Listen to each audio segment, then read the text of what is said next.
Hi there everybody. I've tried to make this video several times today and it hasn't worked out for me. I wanted to bring you guys some cruise news. So let me get started with that.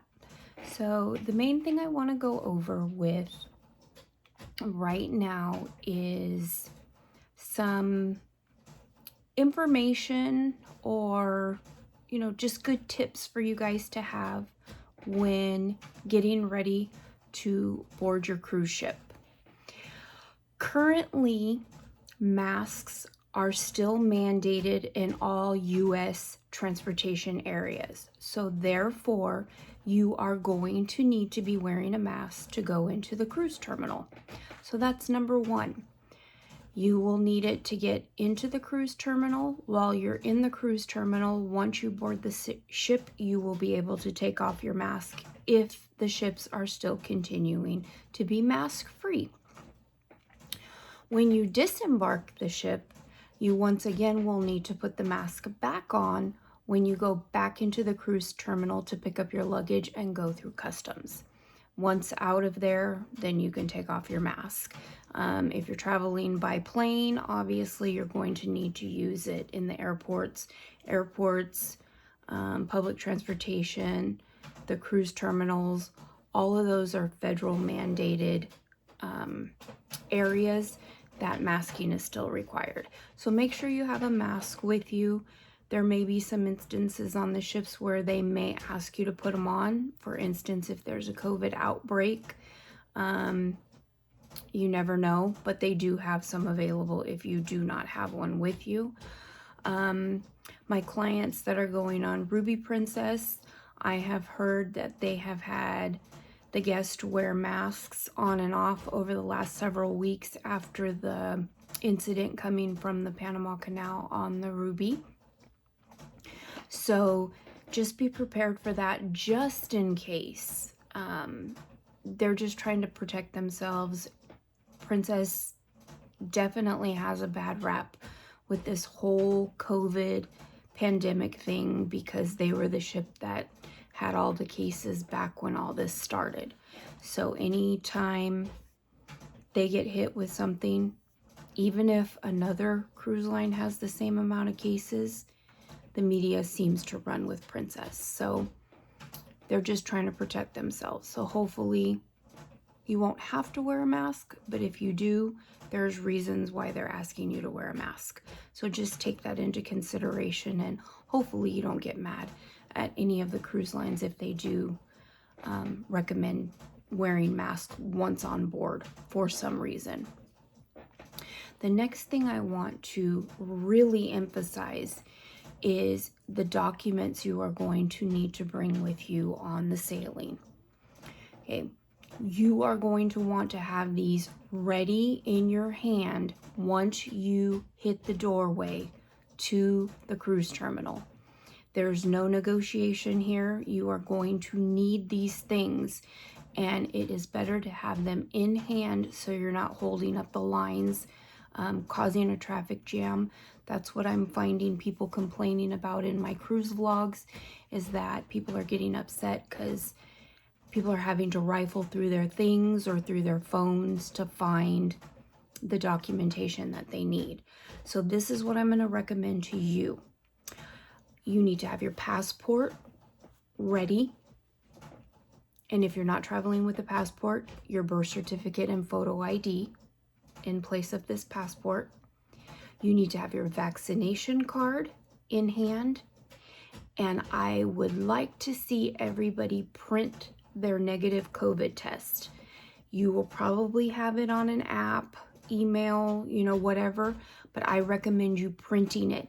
This is the one thing they're going to ask you before you can even enter that building, is to show proof of that negative COVID test. And it's just easier if you have that piece of paper right there. You can show them, hey, this is my negative COVID test, your vaccination card, and your ID. Those are the things I want you to have in your hand printed. Now, you also are going to need your set sail pass, your check-in information for the cruise ship. You can have that pulled up on your app. That's fine. Just if you're fumbling through your phone to go find your negative COVID test and going back for the check-in information, it just causes a line. So it's easier if you just print the negative COVID test, because let me tell you, that's the most important thing right now. And then you're going to get in smoothly. The check-in, they may or may not ask you for it in order to get into the building. Once you're in the building, they may ask you for all of that stuff one more time before they let you to the next section. So for instance, when I just went, they asked for it at the door. We had to show proof of a negative COVID test. Then we had to show proof of a negative COVID test when we went up the escalators. And then we had to show everything again, all of it, to the check-in agent. And that took us like 5 minutes. So basically they just verified our passports. They verified our vaccination up against what we had already input into the computer. They verified our negative test result, and they verified our check-in. That was it, and then we went on our way. So my piece of advice to you is to print that. You can even print your check-in from the cruise line. You don't have to have it on your phone if you don't want to. I had mine on the phone, but everything else I had ready in my hand to show them, especially that COVID test. So just wanted to relay that to you. I don't want you to be one of those people that I hear those vloggers saying, hey, they held up I waited an extra. This is what Tony, the guy that I watched today, this is what he said. I waited 10 minutes because this lady could not find her COVID test results, blah, blah, blah, blah, blah. I don't want you to be those people that they're complaining about. So just have the stuff ready. I also earlier recorded this and it didn't come out very good, so that's why I'm re-recording it. But I also I'm going to attach also the update on all of the price increases. And so it's going to go from me being in my office to me being in my car, but it was actually reversed. I actually did that one first and then this one. So, but I'm going to post them as if I'm telling you this information first, and then that's going to come subsequently. So if you have any questions, just give me a call, and thank you for watching. Okay, the other little bit of news I wanted to bring to your attention was price increasing. And it's not necessarily price increasing on your cruise fare, but as of right now, NCL and Carnival have announced gratuity increasing. Carnival's gratuities were $13.99 per person per day, and now it's going up to $14.50 per person per day starting May 1st. So if you've booked your cruise and added gratuities, you're perfectly fine. You don't have to worry about the price increase. However, if you have not prepaid your gratuities, you may want to do so prior to May 1st.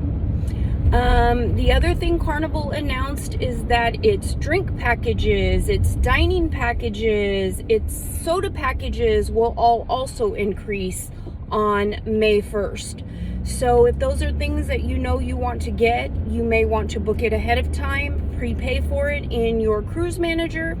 That way you can lock in today's prices. I don't know what the increase is going to be for those. We never really know. Sometimes it's on a ship by ship, sailing by sailing basis. Your alcohol package goes on sale. Sometimes it doesn't go on sale for the same amount on your sailing as it went on my sailing, kind of thing. So I would just say, if you want to lock in the prices to guarantee you're at the lowest priced, I would say do so now before May 1st. So I do expect to see Princess to follow, because right now NCL increased their gratuities as well as Carnival today. Princess in a quarter mile, keep left to stay on East Louise Avenue. Then in 600 feet, turn left to take the highway ramp. Yes, that they will as well.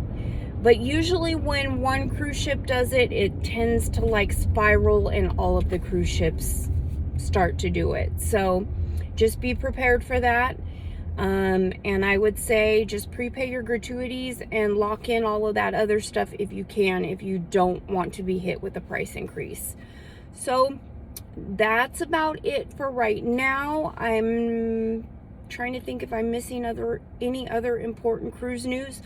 Oh, for my clients that are sailing on Ruby next week, Ruby Princess has had some issues with COVID cases. Doesn't mean your sailing's going to have any, but you need to be flexible with the masking. Like I said earlier, masking is not required on ships right now unless something happens and they need to ask you to mask. And that is what's been happening with Ruby over, I know you guys heard about the sailing from Panama Canal that ended in San Francisco, had some COVID cases on board. And then the Hawaii sailing had some COVID cases on board, and they did ask passengers to mask. So just be flexible and know that it's possible. Ruby has been in the news so much that I'm sure they're just trying to protect themselves over anything. I'm not really sure if last week or this week there's been any COVID cases. I haven't watched the COVID case report that one of my vloggers does. I'm going to try and get on that and watch that to see what the status is. But yeah, just be prepared that it can happen on any ship. It's just for your protection. And a lot of people are arguing with the staff saying I wouldn't have come on this cruise if I knew. But everything is so fluid. Turn left to take the highway ramp onto West Side Freeway, I-5. We're not out of this pandemic yet. COVID has not gone away. It's just we're trying to get back to as normal as possible. So, you know, they don't want to shut down. So they're going to do what they need to do not to shut down again. So if they ask you to wear a mask, just wear a mask. You don't want them to kick you off at the next port. Anyway, that's my cruise news for now, and my things that are important that you need to have ready when you get to the cruise pier. Okay, I'll talk to y'all soon. Bye.